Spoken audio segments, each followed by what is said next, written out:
and shotguns. This is Raymond Shook, FTE 217, week 4 assignment. Instructor's name is Camille Long.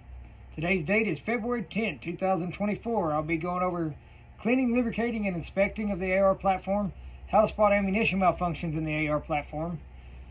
Should I train customers in a grip and stance and operation of the AR platform, and accessory operation? We're going to start out with the cleaning, lubricating, inspection. We're going to start with the upper receiver. You want to, when it comes to cleaning the upper, you want to clean down through here. When you want to inspect for any damages to the upper, such as cracking or anything else, you want to check your pinholes. You want to check your locking lugs for any damage. You want to visually inspect down the barrel to ensure there's no damage to the rifling or pitting. You also want to go, if there be a muzzle brake, you want to check inside here for the crown to make sure the crown is not damaged, pitted, cracked, anything like that. We're going to move on to the lower receiver. You want to clean the hammer face. You want to clean the hammer, the trigger, and the disconnector. I do all that with the Q-tip. I'll come in. I'll start by lubricating down here on the trigger. This being a dual stage, you have to lubricate it here on the back of the trigger and the disconnector as the hammer connects to both. You need to lubricate down in here on the trigger. If I get down in here, right down here where the hammer and trigger connect, and on the trigger there's a tooth, and the hammer there's a tooth. You also want to lubricate. I put a little bit, a couple drops right here on the bottom of the hammer where it attaches to the disconnector. I'll then just kind of lightly rub some oil on the hammer face. Allows for a little smoother operation. On the firing pin. Oh, and you do want to clean and lubricate the buffer and spring. On the firing pin, you want to make sure it's not damaged on the tip. You want to make sure it's not broke or cracked. I usually just clean this with a patch with some solvent on it. And then I just lightly lubricate right along here.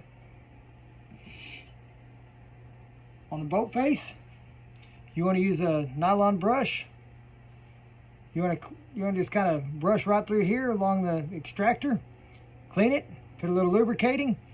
And while doing that, you can inspect the locking lugs, the extractor, and the ejector. When it's scraping the ejector, same thing. You want it facing downward, kind of brush it clean, and clean it with a patch. That keeps anything from going inside the firing pin hole. On this end, you want to inspect the gas rings, make sure none of them are damaged. Then you want to clean around the back here, get any carbon off of there. And I use a Q-tip, clean down in through the firing pin hole. I lubricate right around here. I lightly oil the locking lugs and put a couple drops in here around the extractor. You want to check your cotter key. These do get damaged. It's always good to keep a couple extra with you. On this, these usually don't get damaged. I just kind of wipe them down with solvent, oil them, make sure they stay clean.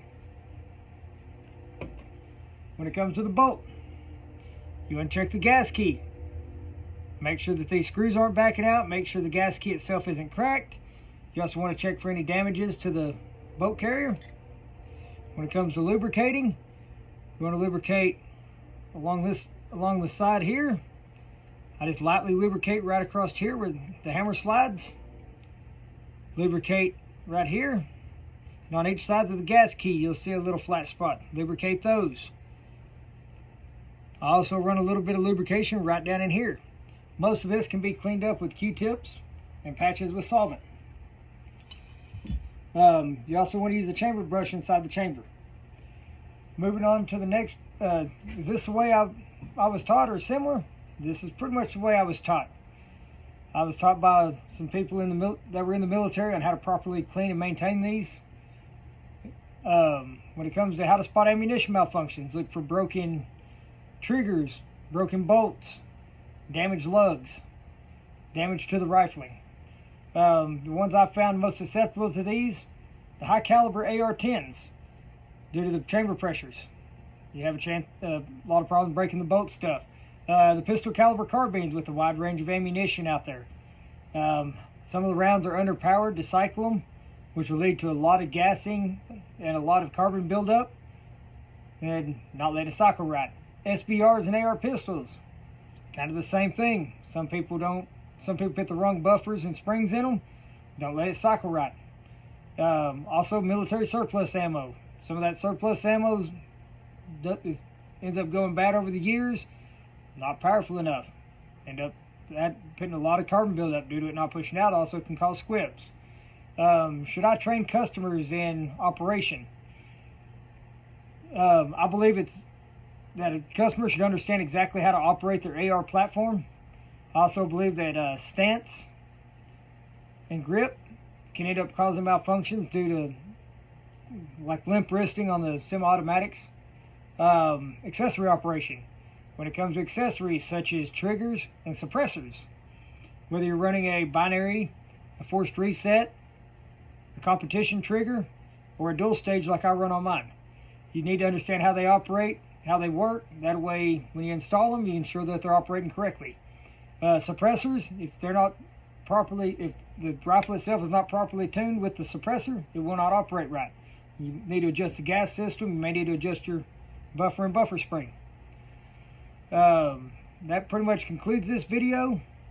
Like I said, I'll have another video later on explaining exactly how to clean one of these. But that's it for today. Be safe, train, and have a good day.